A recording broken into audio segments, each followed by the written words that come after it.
One yields back. Chair now recognizes who's Mr. Lynch from Massachusetts for 5 minutes.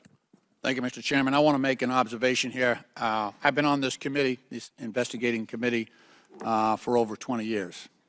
And as an attorney before that, I've had sufficient training and experience to say that with high confidence that when you review the entire record of evidence of these hearings going back over a year, you've actually provided more evidence to impeach Donald Trump for a third time than you have in so much as laying a glove on President Biden. We keep on hearing about the Biden family. When you hear someone say the Biden family, that translates into we have no evidence on the president, so we're going to use the Biden family to try to implicate President Biden.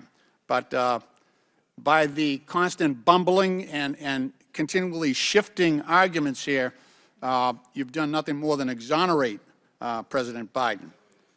We heard initially for months, we heard about the Hunter Biden laptop. And, you know, there were absolutely some embarrassing photos on that and some awful information about Hunter Biden's personal life. I will admit that. Then you bring in your own witnesses, your legal experts before this committee and have them testify. And what they said was amazing. They said there was no evidence to even suggest that there was support for articles of impeachment against the president. That was your legal experts, the Republican legal experts that said that. Then we have statements by Mr. Jordan saying that Mr. Smirnov was the most corroborating witness that the Republicans had, the strongest witness that they had. And, of course, after that, we find out through the Trump-appointed prosecutor that all of the information that Mr. Smirnov had provided was fabricated, false, and submitted by the inducement of Russian agents going after President Biden and trying to undermine our democratic system. And now we come to a point where, since that witness blew up, now we're going to prison, and we're reaching out to witnesses who have been convicted and sentenced to prison for stealing $80 million from the pensions of innocent workers. We can't get any lower at this point. That's your star witness. I want to remind people he's sitting in prison. That's why he can't be here today. He's sitting in prison for scamming workers' pensions. I mean, how low can you get?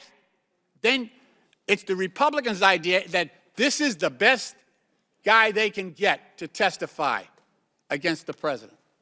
This is the best guy they can get. A guy sitting in prison who can't even be here.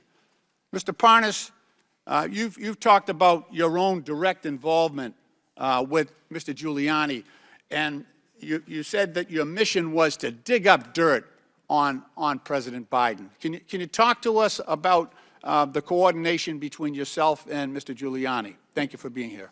Thank you, Congressman. So basically, it was a shadow diplomacy run by Trump and Giuliani, where Giuliani was the shadow diplomacy Secretary of State. I was his right hand and basically the point person in Ukraine to not only dig up, validate, search, whatever needed to be done to try to find up some corruption against Joe or Hunter Biden to be able to present. Once I would receive whatever information I received, I would then meet with him, John Solomon, other members of the team like Pete Sessions and Derek Harvey or other people there to discuss what we found. At that point, from there, Giuliani would then go to the White House and share with the president. And that was the line of communication. You said also in your testimony that members of this committee, Republican leadership, should have known before Smirnov was indicted that this information was fabricated about President Biden. Could you talk about that? Congressman Lynch, not that they should have known, they did know. They knew exactly what was going on. They knew that the evidence was not vetted. This information was just coming in from anywhere from left, right field, and it was being pushed straight to the halls of Congress without zero verification of it. Okay, thank you. Mr. Gentlemen- Chairman, my time has expired, and I Gentlemen- yield back. Gentlemen's time's expired. Before